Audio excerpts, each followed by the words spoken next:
This is the practice test for Module 2. So I'm going to go through and work these and explain how to solve these problems. That's good study for the test here.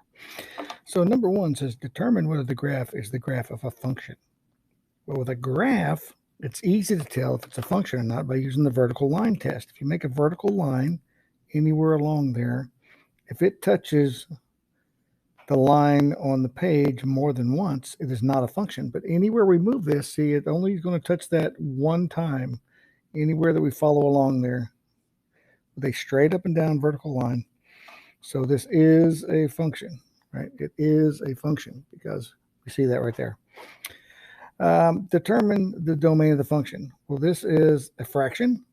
And so with the fraction, we cannot divide by 0. So x squared cannot be 0. So if it was 0, what would x be?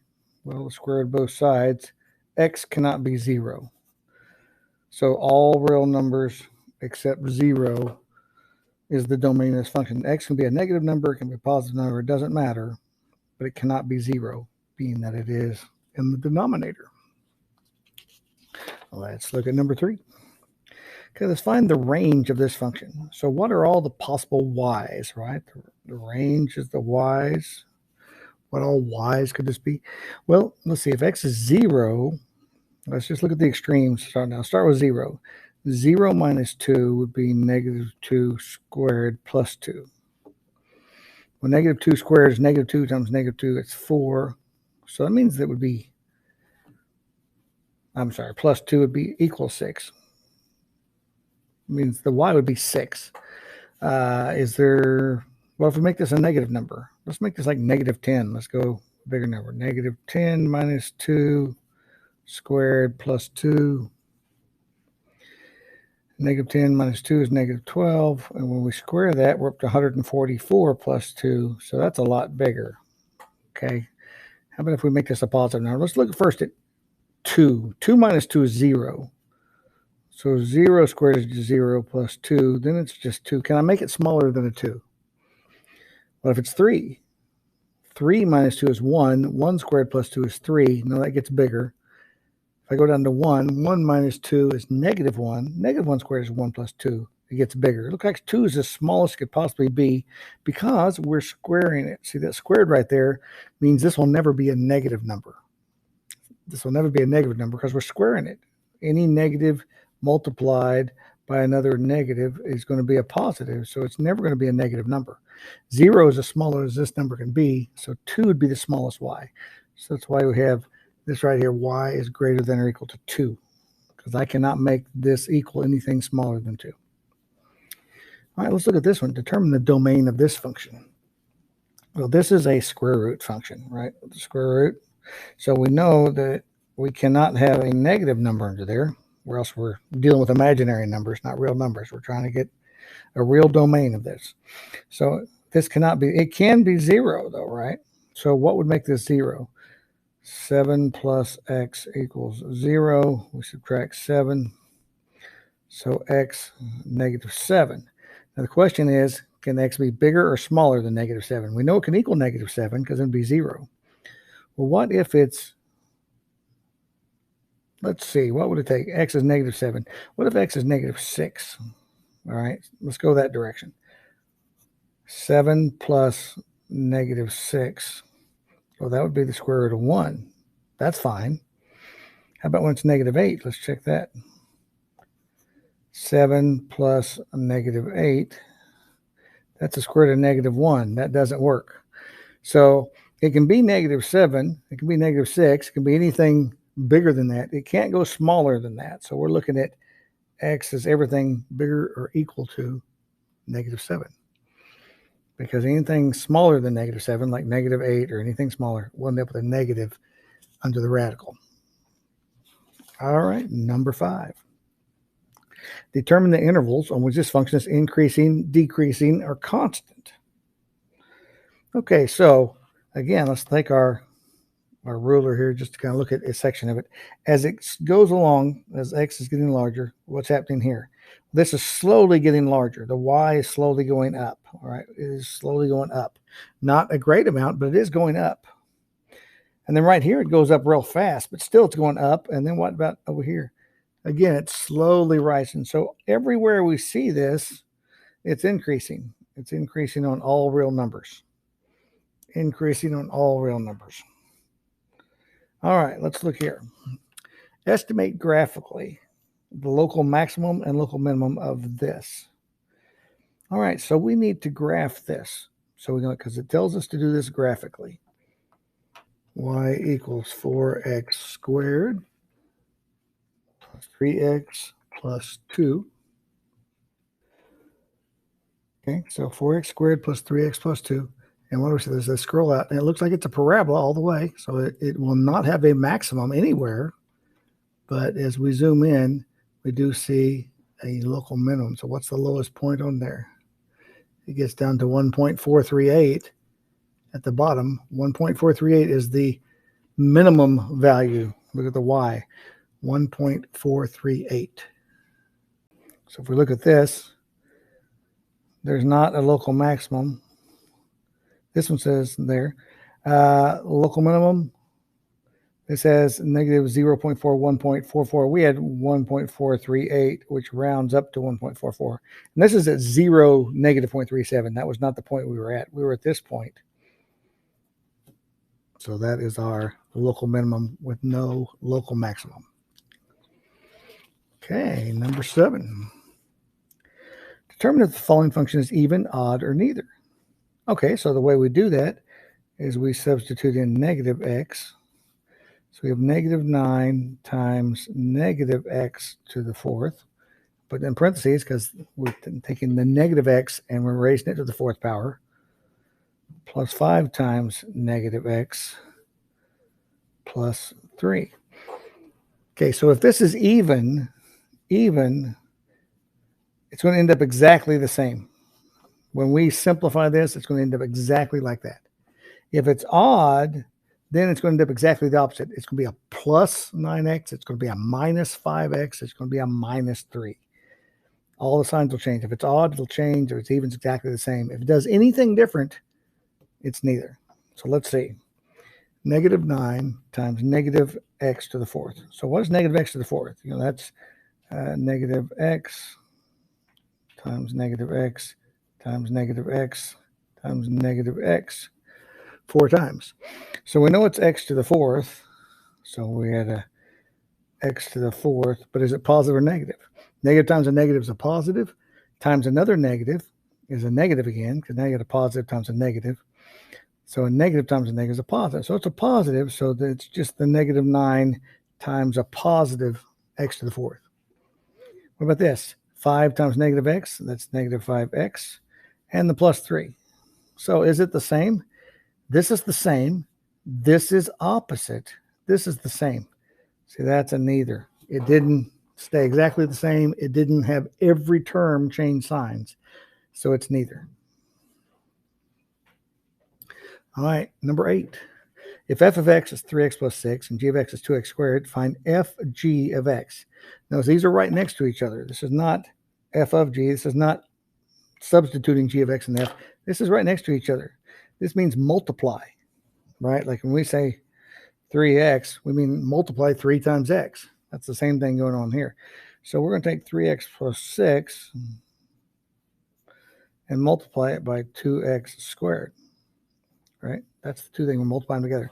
So 3x times 2x squared is 6x to the 3rd, because x times x squared is x to the 3rd.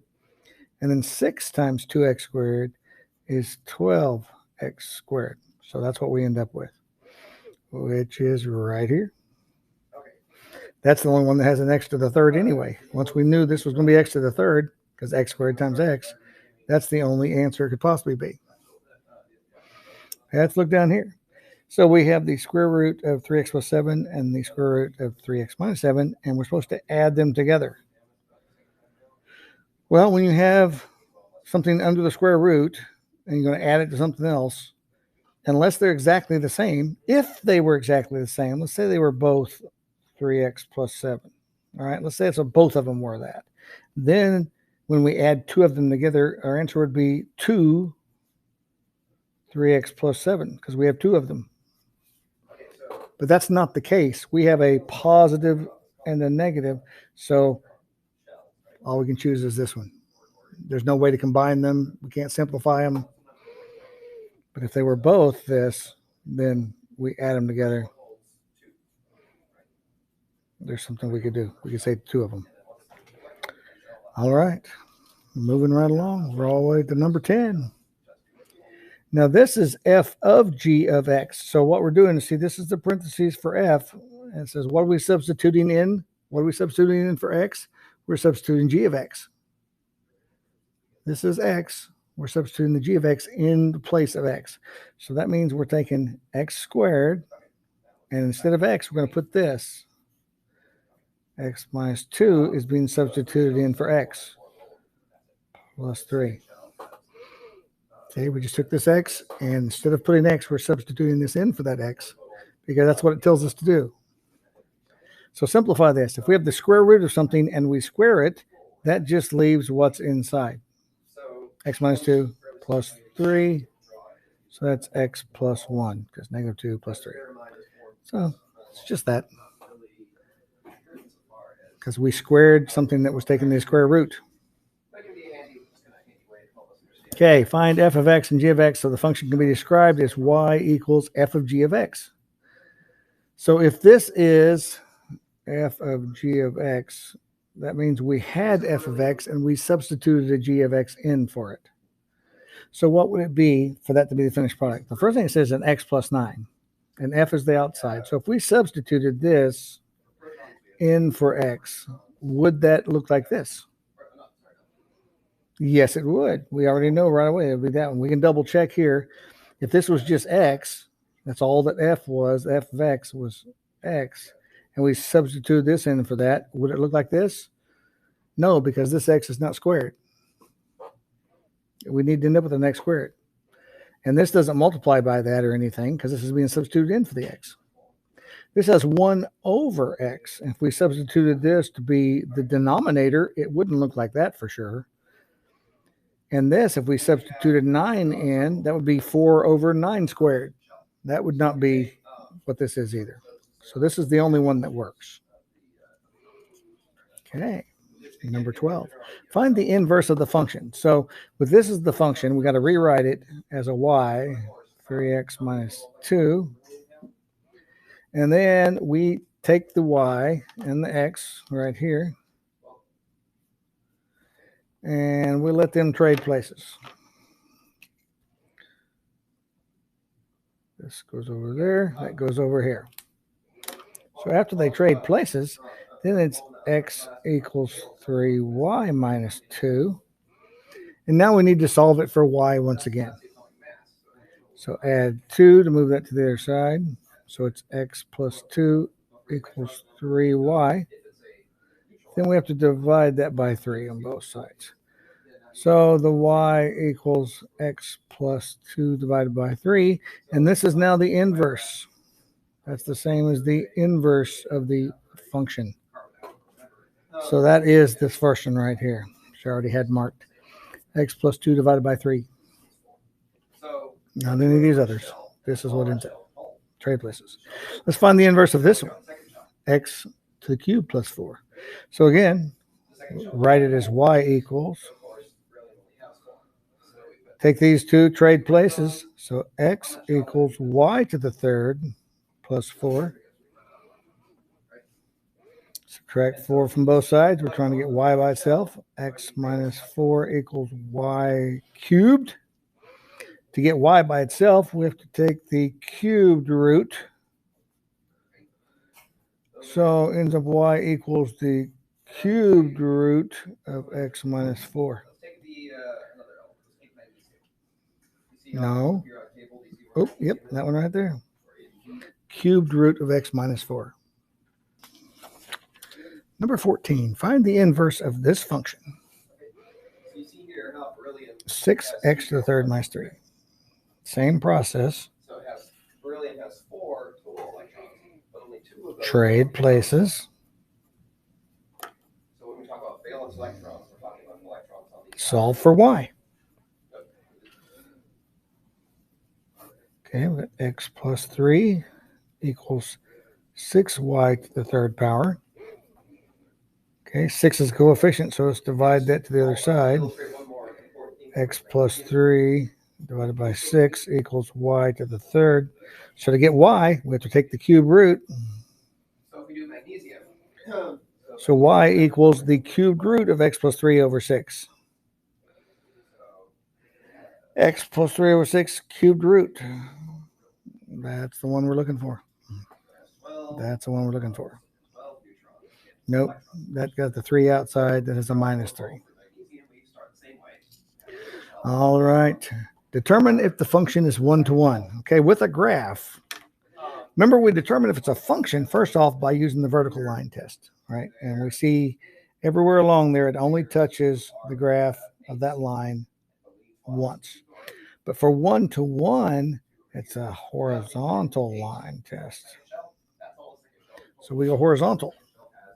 And as we go along, we see problems right away.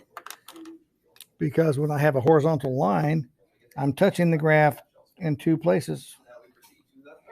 And a lot of times, I mean, I'm touching it in two places, a lot of places. I only have to find one. So, no, this is not one-to-one because it failed the horizontal line test. It failed. Okay, number 16. Describe how the graph of y equals x squared can be transformed to the graph of y equals x squared minus 14. What could we do to this with the graph to make it look exactly like the graph of that? Well, what changes here when you subtract 14 at the end of the graph is it will shift the graph down. Instead of the graph being up here, the y-intercept changes to way down here at negative 14. It's the exact same graph, but it's shifted down. So if we shift this down 14 units, it will look exactly like this graph. Just take x squared and shift it down, and it'll be the exact same as this graph here. Okay, how can the graph of y equals x squared be transformed to be this? X minus 14 inside the parentheses squared minus 9. Well, just like the minus 14, we know what the minus 9 does. It shifts it down. So it's got to be either this one or this one. These are ruled out. Can't be one of the first two. So what does the minus 14 inside with the x do? Remember, that's going to shift it either left or right. And when you do it inside with the x, it's the opposite of what you think. A negative makes it shift to the right. So it's going to go right 14 units. X minus 14 squared minus 9. Shift it to the right. Oh, I'm sorry. That was when I rolled out. To the right and down. Got to make sure I'm looking at the whole thing. This says a right also. Right and down. 14 units and 9 units. Okay, 18. We're getting close to the end. Describe how to transform the graph of f into the graph of g. So if we have x to the fourth and we have the graph of negative x to the fourth, what kind of transformation was that? How can we make x to the fourth look like negative x to the fourth? Well, if we have a negative out front of this graph, what that will do is instead of the y being up here, it's going to make it down here. Instead of the y being up here, it's a negative value. Whatever the y was going to be, because the y was going to be whatever we get when we put x in there, it's now going to change to be the opposite side, which means it's going to go over the x-axis. Reflect f over the x-axis, and you'll end up with the negative x to the fourth. Okay? Let's see. This is a fill in the blank. I'll put the line there. It didn't print the line. The transformation of f to g represents what kind of stretch? Well, it was going to be the square root of x, and now it's 6 times the square root of x. So let's say when we're graphing that, when we see that, and we put in x equals 4, all right? The square root of 4 was going to be 2. So it would graph right here, right? So whatever we're graphing, right, it's going to go. I kind of missed that going through there. I'm going to go through there. But if it's 6 times that, 6 times the square root of 4, that would mean it would jump up to the 12. It'd be way up here where the 12 is. So what happened? It stretched it vertically. It's a vertical stretch. It didn't stretch it horizontally. It didn't move it farther out, right? This point didn't go out. It went up. So it went vertical stretch because we made it 6 times larger. Vertical stretch. All right, last question. We have to confirm that f and g are inverses by showing that f of g of x equals x and g of f of x. So look at what we're substituting in. For f of x, we're substituting in g of x. And then after that, for g of x, we're substituting in f of x. So let's work the problem here. First, let's do the f of g of x, where we take g of x and we substitute it in for the x. So that means f of g of x is going to equal, instead of x to the third, it's going to be the cubed root of x minus 4 cubed plus 4. All right. We're substituting that in for the x. So if we have the cubed root of something and we cube it, we take it to the third power, these will cancel each other out, and we just end up with x minus 4. And then we have plus 4. X minus 4 plus 4 is just x. That's what we were trying to confirm, that it equals x. Now let's look at g of f of x. So if g of x is this, g of f of x, we're substituting f of x in for the x and g. So this is the cubed root, but instead of x, we're taking x to the third plus 4 minus 4. See, that's what we're putting in for x. So inside here, we have the cubed root of, there's nothing outside, there's no coefficient, so we can just do away with the parentheses. It's just a 1. So it's x to the third power plus 4 minus 4. Well, plus 4 minus 4 is 0, so it's just x to the third power. So what is the cubed root of x to the third power? It's just x. So there, we have confirmed that they both equal x when we substitute them into each other, so they are inverses.